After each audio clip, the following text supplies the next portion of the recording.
All right, what's up, folks? I want to do a really quick video to recap the battle for Atlantis. Louisville, as you know, go 2-1, lose in the championship game to Baylor in heartbreaking fashion. They had a 22-point lead at one point in that game. But I wanted to do a really quick video just because I haven't had a whole lot of time to write about the basketball team from their trip to the Bahamas. Been really busy with football, also the holidays. So I'm at home in my home office.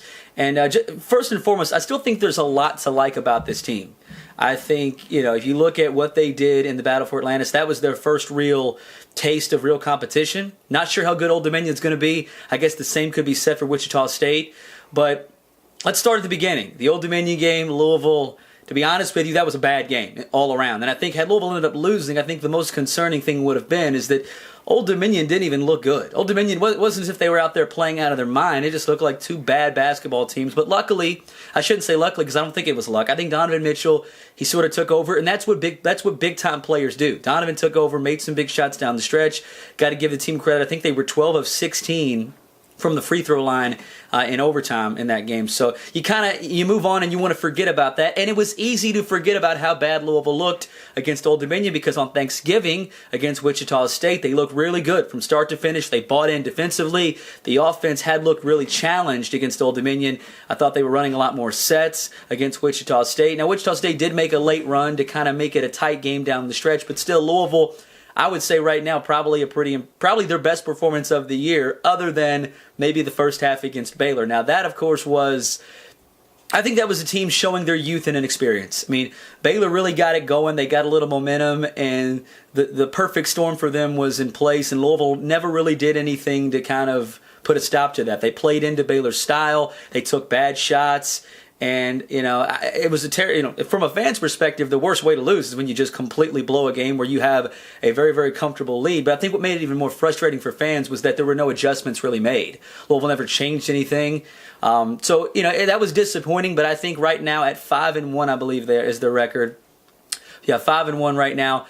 A lot to like. Now, clearly they got issues. There are things they need to do better, but I've been pretty impressed with what I've seen so far. Although I will say this, I didn't necessarily anticipate, and I should have, but I didn't anticipate to kind of have those growing pains the way you did against Baylor where they just let that lead slip away. But a few things that I think we've learned about this team so far, Donovan Mitchell is going to be, right now, 6 games in, it's really early. This is his team. And I don't mean that as if he's going to be the most dominant player night in and night out, but he takes over when things aren't going well, and sometimes he makes big plays when it matters the most, and sometimes he doesn't. But I've been impressed with him so far, not shooting as well as you would have expected going into the season because he looked really good as far as shooting the ball in preseason play, but to me, he's been just as good as advertised, if not just as good, pretty damn close. Now, Deng Adele's the one guy that really has to get it going. Now, he hit a few threes against Wichita State, and I don't think he's having a terrible year, but he's not at all been what we expected to see this year. Shooting just 29% from the floor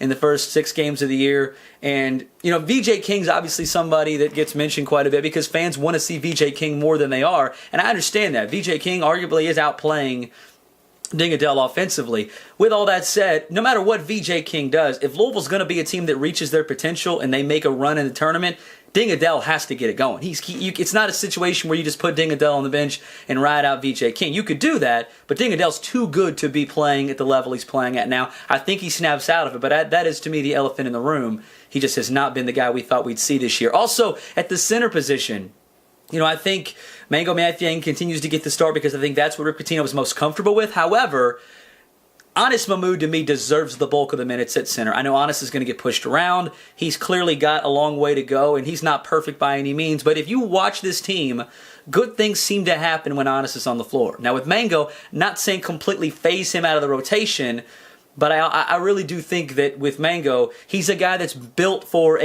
off the bench for 10 to 12 minutes per game. So I'll be interested to see how Rick Pitino uses his rotation from here on out because I do think he learned enough from these 3 games in the Bahamas to kind of know what makes the most sense.